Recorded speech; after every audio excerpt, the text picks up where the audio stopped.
The fourth event, talking about, mixed company in the club.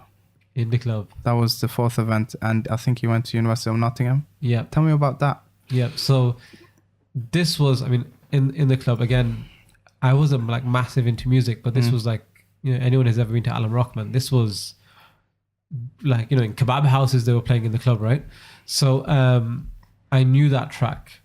And I knew that would also be very difficult for Jamal, because all the other stuff you could relate to Quran and Hadith, right? You can relate it to love and marriage concept. You can relate it to being self-reflective and looking at yourself and trying to improve yourself.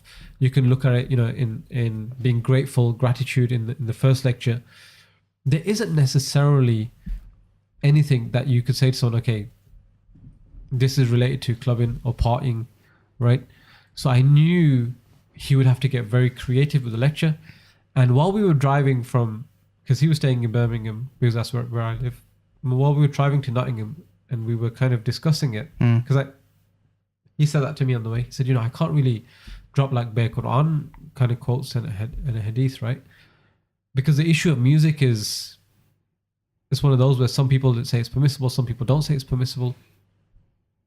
And he said, look, he asked me, like, what route do you think, you want to take this? And I said, look, this discussion isn't for people who listen to music. Yeah. Because if you're in the club, you're way beyond, is music permissible or not? Yeah, without a doubt. You're like, you don't walk into a club and say, brother, do you know that music is not permissible? And you'd be like, what? I did not know this. It's like, I would enjoy myself if they just didn't play music. Exactly. Give me another beer, please. So I said, look, if somebody says that going to the club, music is, I believe music is permissible. Yeah. That's why I go to the clubs. Okay. There's a lot of other things around clubbing that is highly negative and highly discouraged. If you want to listen to music, let's pull you away from the club. Let's put you in your bedroom or in your house or a safe space where you're not going to get punched. There's no alcohol around you. If you're guys and girls, can get sexually assaulted, right? Yeah. And you're highly tempted with a lot of vice and sin. Let's pull you away from that level of sin. So that was what I said to him, the concept. I said, this discussion, if someone says that, well, if you shouldn't go to the club because music is haram, then that discussion wasn't for them. And he said to me, I'm really glad you said that, because that was the exact route I was going to take on it, because I can't do the whole Quran and Sunnah thing. So it's almost going to have to be like advice as an older brother. Jamal was a convert. So he said, look, I've been in situations where there's a lot of partying stuff going on before he was Muslim, so he knew the vices and stuff that can kind of come from there. So he said, yeah, that's the route I'm going to take it. I hope you don't mind. I said, look, dude, just kind of go for it and do your thing. What was interesting was the lecture was twinned. The room that we had booked, the Hysaw, said, look, the lecture starts at 6. I think it was 6 anyway. There's another lecture at 7:00 with the Palestine Society. So the Palestine Society had booked the same room from 7 to 8. And because a lot of Muslims, especially the Arab community, they will get behind the Palestine cause because it's something that they really passionately believe about.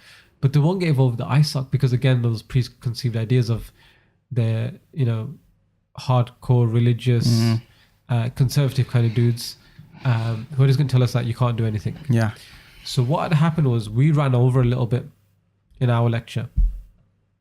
And when we started, there was probably like 100 odd people in the room. And I was in the front row watching Jamal because I was recording on my camera. And this was like a lecture where he wasn't static, he was moving back and forth. So I had to operate the camera, moving back and forth, trying to keep up with him. So at the end, I always I do a shout out about like media and what we're trying to do and telling people about it. So when he finished, I stood up, turned around, and the whole place is packed, like 300 something odd people, because we'd run over a little bit and all the people who'd come in for the Palestine thing had kind of started filling in the seats. So I had no visibility on this. Jamal obviously did because he's talking to the room. So I got up and I was like, whoa, there's 300 odd people in here. So when we finished, the president was like, look, this room's going to be used for the Palestinian side. Can we just jump out real quick? So we jumped out and there's like a whole buzz going on because loads of noise, loads of chatter. People are, because his lecture was really good and it's very, very. You're telling me there was a chant for encore? I don't know about Anka. I think there's some people ready for the next one. But okay. then what happened was when we got outside, loads of people kind of surrounded Jamal and started asking him questions and stuff, and people were really happy. And like it was something very different. If you watch that lecture called In the Club, it's very different to like what had been done before. And I remember there was a guy who was a couple of rows behind. He shouted to he spoke to his friends with the president. He came to the Palestine thing. And he caught like the end of In the Club talk, and he goes, "Dude, this lecture came at the right time for me, man. I was gonna go to the club tonight, and I'm not gonna go because I heard it." Now, Subhanallah. Yeah, I don't know whether he went the next day or the next day or the next day after that, but for that one night, we managed to stop that one kid going to the club. That justified the entire, the entire concept of the entire thing. So. When that story, because the president came and told me, because that kid over there, he just told me that the lecture came at the perfect time. I was going to go to the Palestine thing, then go to the club straight after. But when I was listening to the whole lecture and the discussion, I thought, man, I shouldn't really go to the club, man. It's not the right place to be. And I was like, that's what like media is about, man. Yeah, that's what we're trying to do. SubhanAllah, just that, like the timing of it all and how that's insane, right? That's sick, man. Proper sick. Keep the faith.